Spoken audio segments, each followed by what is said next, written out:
પંડિતજી આપણને ઘણા બધા બીજા કામ માટે બેક સ્ટેજ જે ટીમ કામ કરતી હોય છે આખી, એમાં ઘણા બધાનું યોગદાન હોય છે. માઇક ઉપર હું તમને એક એક દેખાતો હોઉં તો તમને એવું લાગે કે રમેશભાઈએ કર્યું હશે, પણ બેક સ્ટેજ આખી એક ટીમ કામ કરતી હોય છે ત્યારે આ બધું કામ શક્ય બનતું હોય છે. એવી જ એક ટીમના પંડિતજી આપણા શ્રી શશીભાઈ પધાર્યા છે. તેમને વિનંતી કરીશ તેઓ સ્ટેજ પર પધારે. તેમનું બહુમાન કરવા માટે શ્રી રોહિતભાઈ મહેતા તથા શ્રી વિપુલભાઈ લોધરિયા આપ શ્રી ઉપર પધારો. વિપુલભાઈ લોધરિયા, વિપુલભાઈ ત્રેવડિયા આપ શ્રી ઉપર પધારો. શશિકાંતભાઈ પોતે પંડિતજી છે. સંસ્થાના ઘણા બધા કાર્યોમાં સતત સહકાર આપી રહ્યા છે. અત્યારે આપણે જે નવો કોર્સ રીશિડ્યુલ કરવા જઈ રહ્યા છીએ તેમાં પણ તેમનું બહુ મોટું યોગદાન છે. તો આપણે તાળીઓના ગડગડાટથી એમને વધારીએ.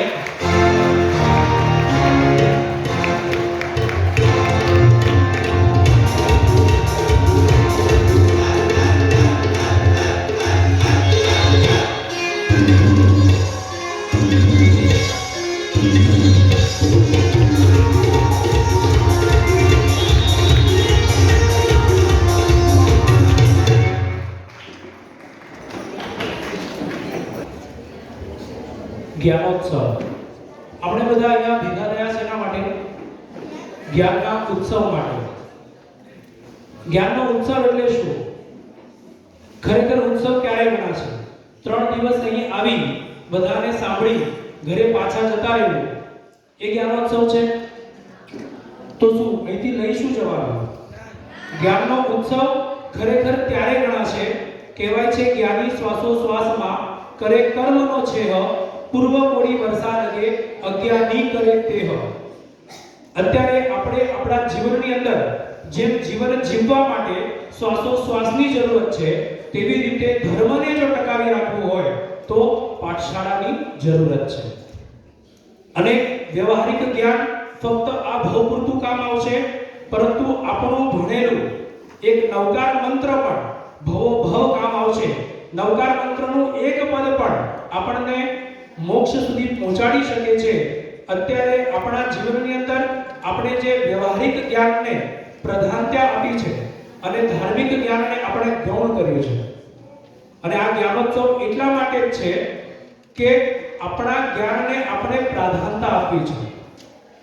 જીવનની અંદર પાઠશાળામાં ગાથા તો કરીએ જ, પરંતુ ગાથાની સાથે એનો અર્થ પણ કરીએ, એને સમજીએ.